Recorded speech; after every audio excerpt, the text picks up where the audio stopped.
Good morning. 'Tis the morning before Christmas, and in my house, everybody is stirring, especially me. I have been very busy.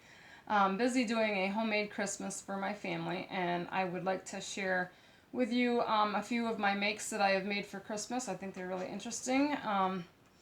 And before I get them wrapped up and put under my tree, I would really like to show you. So I'm going to start off. I have these little birdie bags that I've designed, and I've made a lot of these, probably almost 30 of these for a lot of women in my family. My stepmom came to me and asked me if I would make her some zip bags for her Christmas party from where she works, and I came up with this idea for these little bags, but then I thought I'm going to do some for my family, and I kind of perfected them a little bit better by doing some fancier ribbon on the tails. This one has little measuring on it, and this one's just a little measuring bag, and it's only one-sided. I have the little eye on it, the little movable eye, and then the back is just plain. But these are really fun. I had put gifts in mine for the ladies in my family, which I'm a really big fan of this Goat Girl products. She is a local woman here in Painted Post, and she has goats, and she makes her own products. She does soaps, and there's a different scents. This is a grapefruit or a citrus. Her lotions, she has several different sizes of these. This is a warm vanilla sugar. Her products are awesome, and I really want to support her. So I ordered 10 little bundles of each to put in my little bags. I'm a really huge fan of her lip balms. This is a Peach Bellini, but she does them in tinted or a clear. So if you would really like to check her out, you can go under her website, under Goat Girl Essentials. You can look her up on Facebook. She is amazing. If you would like to support her and her products, I don't think you'd be disappointed. So I just wanted to throw that out there. The pattern for those birds I did design myself. It was a 6 inches high by 8 inches across, and I just folded my paper in half, rounded the corners, put darts in it, and it's very similar to my coffee cup little bag that I made. I did a video on that, so if you want to check that out, but these are really fun to make. I will try to get a tutorial up after the first of the year to show you how I did these. The ribbons, I did a lot of different colors in these. I'm sorry I have them all wrapped up, but you can get an assortment of fun little ribbons for the tails, and I just fold them like 3 times, longer, medium, and then short, and then I sew them into the seam. And the beaks on these are just made with fabric. The first ones I made, I did like a felt beak, but these ones I just used a piece of flannel just to give it the cutesy little look. You know, they're just really fun, and you can put little treats or goodies in there for, you know, the woman in your life that, you know, likes to have nail polish, or, you know, my nieces, I did socks, nail polish, lip balms, fun stuff like that. So, and like I said, you can do these in different colors, in different liners. Like I did a lot of them. They don't take up very much fabric. And the zippers, I did an 8-inch zipper, but I cut it down to 7-inch zipper just to give it a little leeway, and did the ends. But I'll do a tutorial on that sometime and let you know how I made them. So the first things I started working on, and everybody loves these, and I probably should do something, but maybe try to sell these. But I got this pattern at Walmart for these awesome little dinosaurs, and they're just a stuffed animal. And I did a couple of these for my nephews, and they're just really amazing. So the pattern was very simple. It was a $5 pattern. I'm not a good hand sewer, so don't judge me. It has a little seam in the bottom, and his legs are hand sewn on, and I'm not a good hand sewer. I think I've told several of you that, but I learned how to do the ladder stitch on getting these on, and it's amazing. And the inside of his legs, you know, where you have to stuff them, I did a little seam there.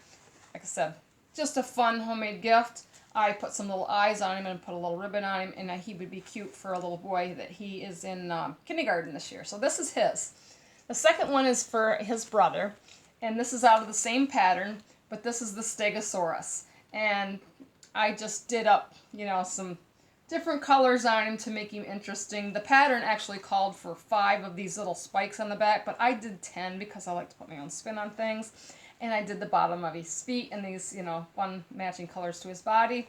And in the original pattern, I think they used cotton for these. I used flannel because I wanted them to be soft and huggable for little boys. So this is a little preschooler boy that's going to get this. And then my other niece, she has a new baby boy So I decided to make him one in some baby fabrics and some soft fleece. Although I didn't put any eyes or anything that would be loose because he is an infant and I don't want him to, put it in his mouth and lose an eye or, and a choking hazard. So this is really soft and fun, and I did the little colored feet on the bottom of his too and put these awesome little bows on them just to make them really cutesy for him.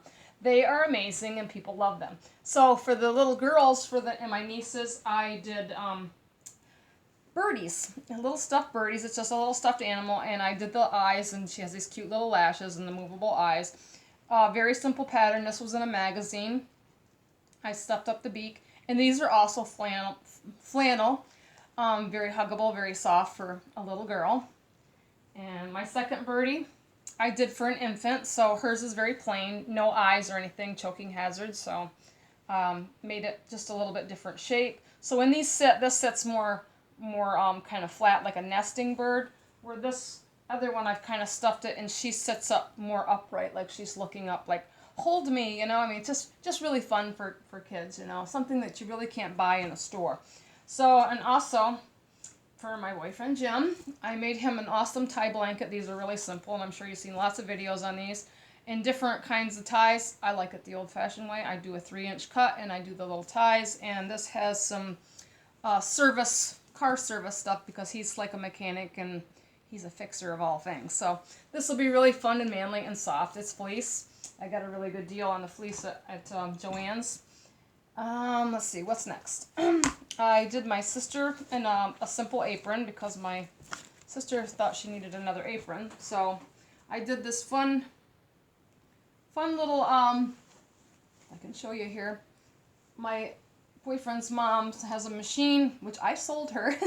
Has all these little designs that do embroidery on it. So we embroidered the little kitchen utensils on it. And the top is check, and then the bottom I did this real fun fabric and the cherries and the bows. And the very bottom of it had this plaid with a cherry on the bottoms. And I did a pocket on the front. And then at the Dollar Tree I picked up these cute little utensils to put in the pocket, so when I box it up it'll look really nice and presentable. But it's just a simple kitchen work apron, and aprons are one of my specialties that are really fun to make. But I've been really pressed for time for doing a lot of stuff, so I'm just like trying to keep things simple because I've been doing a lot of baking and things, and I still have a lot of baking to do today. My family's supposed to be coming over later. My kitchen is a wreck, and my sewing room is a wreck. But so moving forward, I got these awesome pillowcases that I had this Garfield fabric that I found a couple years ago when I was in the Outer Banks for a visit. And I went to a thrift store and found this awesome, several yards of this Garfield fabric, but it's just screams making pillowcases at me. And I did the fun little band and a nice little cuff. I still got to sew these closed yet, but I worked on these until 11 o'clock last night for a couple of people in my family. Next I haven't got the strings in these yet, but these are going to be Drawstring Backpacks. I've got to put the strings in, and they have these little hooks on the bottom, and they'll be able to drawstring clothes, and then you put your arms through them and you can wear this on your back. This one is for my nephew who's autistic, and I tried to make it very colorful inside and give him some fun things on the outside, because he likes color. And I have another nephew who's older, and I did him a little more older person, USA, with a little shoe on it. And inside of his bag, I did like a little map fabric. And again, I have to put the strings in this and get them together. I'm just pressed for time, but I really wanted to show you what I've been working on. And these are made out of a nice denim. They're really nice and strong. These are really easy and simple to make, and they're very useful. And if you check out my Facebook, Broken Wing Bag and Baggage, I have drawstring bags on there that I've made for little girls with the bunny ears, which are adorable. I've done them in fish. Seems like I've done another one. But I could really get creative with them. They're a fun thing for kids and for older kids too. You can just make them a little bit bigger. So the next thing I have, I have a pillow here that I created. And I have Lisa Pay to thank you for this. She has her own YouTube channel. It's called Pay It Forward with Lisa Pay.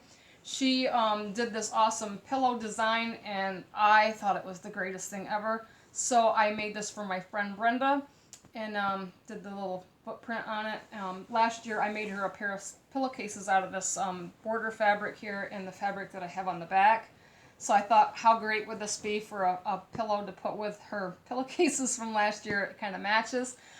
This was done in flannel, so it's very soft, you know, for a bed, or even great for a throw pillow, but very fun. So thank you, Lisa Pay, for your great ideas. I did one of these pillows for my mom as well, and hers was like this bright, sparkly blue background, and I did like a jeweled dog face for the footprint, and then I did the jewel colors for the little toady prints, and I did a nice green piping, which I'd never done piping before, but it turned out fabulous. And sorry I don't have it here to show you because my mom came early, and we always do our gift exchange early, so she got it. But I'm going to try to have her get me a picture of it so I can put it up on my Instagram under Broken Wings Sewing Creator, and maybe you can check it out if you'd like.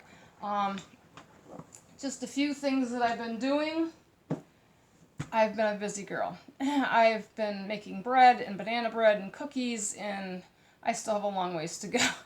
And it's already Christmas Eve. So, I know this has been a tough year for everybody. I wish you a Merry Christmas. And think about the good things that have happened this year. This is my first Christmas in my farmhouse, and even though this is a work in progress here, I'm very thankful and grateful that I live here, and I'm thankful and grateful for my YouTube channel, which just got started this year, and for all the people that watch my videos. I appreciate you, and I thank you, and I thank you for your awesome comments. It makes me feel like I'm doing something and inspiring you to do something good. So it's really been fun, and new subscribers or new viewers, please subscribe and come along on my journey with me, because I think it only gets better. I'm very, I have such creativity bursting out of me, and I really want to share it and hopefully inspire you. So, just to give a little sneak peek, you know, this is what I've been doing in the last couple of weeks. So, I hope you all have a Merry Christmas, okay? And we'll see you soon. Love you. Bye.